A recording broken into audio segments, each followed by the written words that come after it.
De Seguridad Ciudadana de la OEA. Muy bien, es una situación que preocupa a todos. En nuestro país, por ejemplo, solamente las mujeres pueden tener a sus pequeños hasta los 3 años de edad y luego pasan a cuidado de familiares directos que tienen que hacerse cargo de ellos. Ese es un caso realmente preocupante, no solamente por el hacinamiento que se dan en las cárceles, sino que va contra la libertad y derecho de cada persona. O sea, que el padre haya cometido un delito no convierte a toda la familia en responsable. Bueno, además en las cárceles de hombres es bastante común que grupos delincuenciales armados sean quienes controlen los pabellones. O sea, las cárceles de mujeres suelen ser bastante menos peligrosas para los niños. Más civilizadas. Sí, en general eso parece ser cierto. Así que es lo peor que le puede pasar a un niño estar en una cárcel de hombres, ¿no? Claro, pero ¿por qué en Bolivia se da este caso? Yo honestamente hasta ver el reportaje no conocí el caso. Sabía que existen casos como el de Perú donde las madres, o sea, solo las mujeres detenidas, pueden tener a sus hijos consigo y generalmente solo hasta cierta edad. Es absolutamente inusual que eso ocurra en cárceles de hombres. Muy bien, ahora nos vamos a Venezuela. La oposición ha sido cuestionada por la difusión de un audio en el que la diputada María Corina Machado menciona supuestos planes para desestabilizar el gobierno. En tanto, mañana habrá una masiva marcha de universitarios por la crisis económica y política que se vive en ese país. El audio de la opositora María Corina Machado ha desatado todo tipo de reacciones en Venezuela. Se trata de una conversación que sostuvo la diputada con el exdiplomático Germán Carrera Damas, en la que menciona los planes para desestabilizar al gobierno de Nicolás Maduro. Para el canciller Elías Jawa, se tratan de pensamientos absolutamente peligrosos que pueden llevar a su país a una guerra o fragmentación. Además, negó cualquier tipo de práctica de espionaje.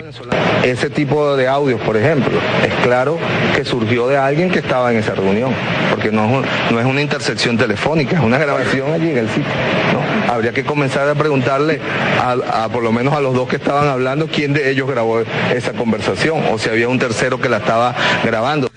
Jorge Rodríguez, alcalde de Caracas, junto al ministro de Información y Comunicación, Ernesto Villegas, presentaron el miércoles la grabación que implicaría a María Corina Machado en el delito de traición a la patria. En el audio se escucha a la diputada de oposición decir que el secretario ejecutivo de la Mesa de la Unidad Democrática, MUD, Ramón Guillermo Aveledo, le habría indicado al Departamento de Estado norteamericano que la solución para la crisis de Venezuela es incitar un golpe de Estado. Machado reconoció la veracidad del audio, pero denunció que fue manipulado. Si no detenemos este régimen y si no combatimos hasta que exista democracia en Venezuela, lo que aquí puede plantearse es un sistema en el cual a cada hogar venezolano penetren y que cada joven o que cada madre pueda tener incluso miedo de hablar en su propia cocina, en su propio cuarto, en una conversación familiar.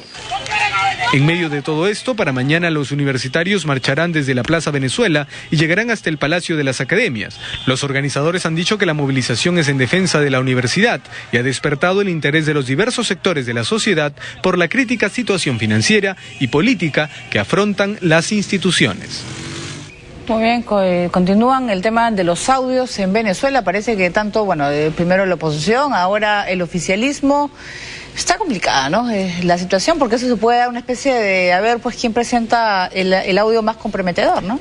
Pero creo que esto es grave para la oposición porque, por un lado, el chavismo empezó, o la carrera política de Hugo Chávez empezó a través de un golpe de Estado fallido, pero a su vez cuando él era presidente democráticamente elegido fue la oposición la que intentó dar un golpe de Estado en su contra el año 2002, y si bien Capriles tiene un discurso totalmente renovado, alejado de esa oposición golpista del 2002, siempre hubo la sospecha de que dentro de la oposición venezolana seguía habiendo sectores que aspiraban a eventualmente librarse del chavismo por la vía de un golpe de Estado, y este audio parece confirmarlo. ¿No? Pero está dividida la oposición. No, yo no creo que Capriles esté en esta posición, y de hecho ella en ese audio critica a un sector de la Mesa de Unidad Democrática por no tener una posición radical como la de ella. Ella dice, a mí me atribuyen el ser radical, ¿no?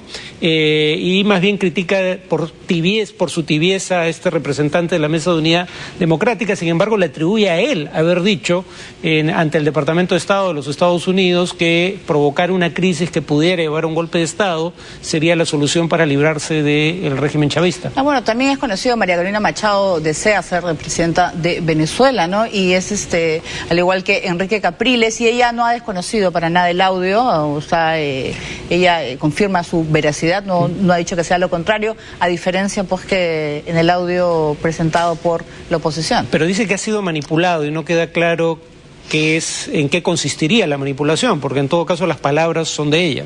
Bueno, pero al final, no se va a usar en el juicio, ¿no? Y ella probablemente se salió con la suya.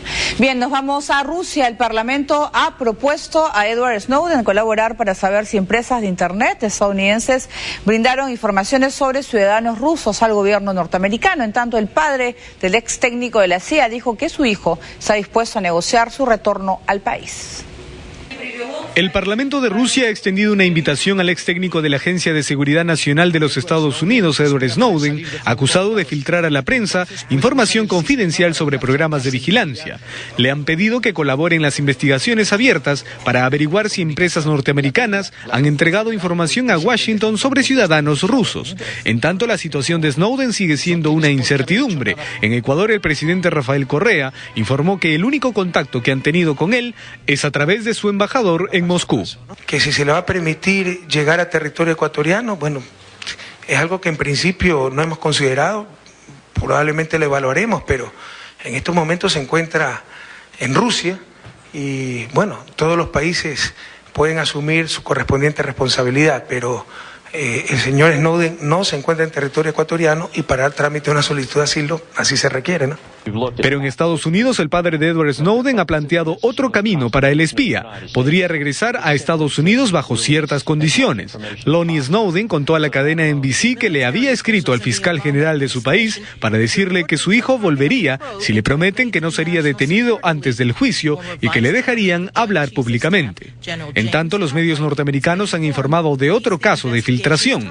Se trata del general James Cartwright, retirado en 2011 tras ocupar el segundo puesto del Estado Mayor Conjunto de las Fuerzas Armadas, que está siendo investigado por supuestamente haber entregado datos sobre el programa que inoculó el virus Stuxnet en el sistema informático de instalaciones nucleares de Irán. Se conocía dentro de los servicios de inteligencia con el nombre de Juegos Olímpicos y fue puesto en marcha por George W. Bush y acelerado después por Barack Obama, según revelaciones hechas en su día por The New York Times. La principal garganta profunda de la información secreta podría ser Cartwright, que fue considerado el general favorito de Obama. Muy bien, vamos a hablar del caso Snowden, que está complicado, ¿no? Él sigue su cuarto o quinto día en el aeropuerto de Moscú. Al parecer, si no se encuentra en el Ecuador, no puede hacer la solicitud de asilo a ese país. Y el padre habla, pues, de poder negociar con los Estados Unidos. Sí, aquí lo que hay que tener en claro es que el padre no está hablando en representación de su hijo. Él dice que de darse las condiciones que él le plantea al Departamento de Justicia, está seguro que su hijo consideraría seriamente la posibilidad de entregarse a las autoridades americanas, pero admite que no ha tenido contacto directo con el hijo en los últimos días. O sea, luego entonces no está claro que de aceptar las autoridades, cosa que es improbable, Edward Snowden, no el padre, acepte esas condiciones. O está tanteando, porque no creo que un padre en todo caso se va a arriesgar a poder perjudicar a su hijo en una situación. Yo creo que están tanteando el terreno porque Edward Snowden está prácticamente solo. Está en el limbo, ¿no? No, está en el limbo en el aeropuerto de Moscú. Bien, nosotros vamos a hacer una primera pausa del programa y vamos a regresar con el Vaticano. Ha sido detenido un prelado del Vaticano por presunto lavado de dinero. Y también vamos a regresar con lo que ha sucedido en Egipto con las protestas que marcan el primer año del mandato de Morsi. Volvemos.